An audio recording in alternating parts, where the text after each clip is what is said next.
ശ്രീ പദ്ധതി LDF-ൽ ചർച്ച ചെയ്യുമെന്ന് CPM general secretary MA baby. CPI അവഗണിക്കില്ല. സംസ്ഥാനം നിലപാട് വ്യക്തമാക്കിയ ശേഷം ആവശ്യമെങ്കിൽ കേന്ദ്ര നേതൃത്വം ഇടപെടും എന്നും MA ബേബി. വിദ്യാർത്ഥികൾക്ക് പ്രയോജനപ്രദമാകുന്ന വിധത്തിൽ കേന്ദ്ര ഫണ്ട് വിനിയോഗിക്കാൻ കഴിയുക എന്നുള്ളത് പരിശോധിക്കുകയാണ് ചെയ്യുന്നതെന്നാണ് വിദ്യാഭ്യാസ മന്ത്രി ഇതിനെക്കുറിച്ച് വിശദീകരിച്ചത്. CPI ഈ വിമർശനം ഉന്നയിച്ച സാഹചര്യത്തിൽ ഇടതുപക്ഷ ജനാധിപത്യ മുന്നണി ഈ വിഷയം ചർച്ച ചെയ്യുമെന്നാണ് LDF-ന്റെ കൺവീനർ പ്രഖ്യാപിച്ചത്. ചർച്ച ചെയ്ത് ഉചിതമായ തീരുമാനമെടുക്കാൻ ഇടതുപക്ഷ ജനാധിപത്യ മുന്നണിക്കും കേരളത്തിലെ ഇടതുപക്ഷ ജനാധിപത്യ മുന്നണി ഗവൺമെന്റിനും കഴിയും. CPIയെ അവഗണിക്കുന്ന ഒരു സമീപനം അഖിലേന്ത്യാ തലത്തിലോ കേരളം ഉൾപ്പെടെയുള്ള ഇന്ത്യയിലെ ഏതെങ്കിലും സംസ്ഥാനങ്ങളുടെ തലത്തിലോ ഉണ്ടാവുകയില്ല.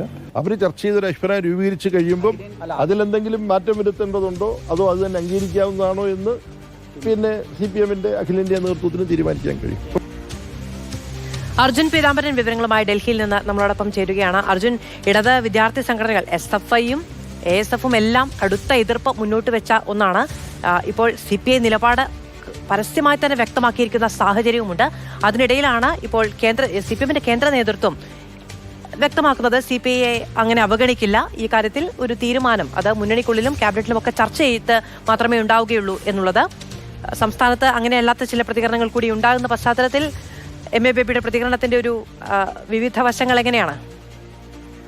മധു, കേന്ദ്ര നേതൃത്വം ഇക്കാര്യത്തിൽ ഇടപെടുന്നത് LDF-ന്റെ യോഗത്തിന് ശേഷം, അതായത് LDF കാര്യം ചർച്ച ചെയ്ത ശേഷം അതിൽ CPM-ന്റെ നയങ്ങൾക്ക് വിരുദ്ധമായിട്ടുള്ള രീതിയിൽ എന്തെങ്കിലും അല്ലെങ്കിൽ മാറ്റങ്ങൾ വരുത്താനുള്ള എന്തെങ്കിലും ഉണ്ടെങ്കിൽ മാത്രമാകുമെന്നാണ്. പക്ഷേ അപ്പോൾ പോലും ഈ PM ശ്രീ പദ്ധതി അത് അംഗീകരിക്കുന്ന ഒരു അവസ്ഥയിലേക്കാണ് സംസ്ഥാനം പോകുന്നതെങ്കിൽ അത് CPM നേരത്തെ തന്നെ എതിർത്തിട്ടുള്ള ഈ ദേശീയ വിദ്യാഭ്യാസ നയത്തിന് അനുകൂലമാകുന്ന രീതിയിൽ അതിനെ അംഗീകരിക്കേണ്ട രീതിയിലേക്ക് കാര്യങ്ങൾ പോകുന്ന ആ ഒരു മുറയ്ക്കാകും. എന്തായാലും അക്കാര്യത്തിൽ കൃത്യമായിട്ടുള്ള നിലപാടാണ് MA ബേബി വ്യക്തമാക്കിയിരിക്കുന്നത്. അതായത് ഈ 2020 പുതിയ വിദ്യാഭ്യാസ നയത്തെ ഒരു തരത്തിലും അംഗീകരിക്കില്ല, അത് കാവ്യവൽക്കരണത്തിന്റെ ഭാഗമായാണ് എന്നുള്ള കാര്യം തന്നെ അതിൽ തന്നെ ഉറച്ചു നിൽക്കുന്നുണ്ട്. അതുകൊണ്ട് ഈ ഒരു ഘട്ടത്തിൽ അതിനെ അംഗീകരിക്കാത്ത സാഹചര്യത്തിൽ PM ശ്രീ പദ്ധതിക്കും CPM-ന്റെ കേന്ദ്ര നേതൃത്വം തടയിടുന്ന ഒരു നിലപാട് തന്നെയാണ് നിലവിൽ PB അടക്കം ചർച്ച ചെയ്തിട്ടുള്ള ഈ വിഷയത്തിലുള്ളത്. അക്കാര്യങ്ങളാണ് MA ബേബി വ്യക്തമാക്കിയത്. ഇന്ന് രാവിലെ ഒരു അവൈലബിൾ പോളിറ്റ് ബ്യൂറോ യോഗം ചേർന്നത്. അതിനുശേഷമാണ് കേന്ദ്ര നേതൃത്വത്തിന്റെ നിലപാട് MA ബേബി മാധ്യമങ്ങളോട് വ്യക്തമാക്കുകയും ചെയ്തിട്ടുള്ളത്.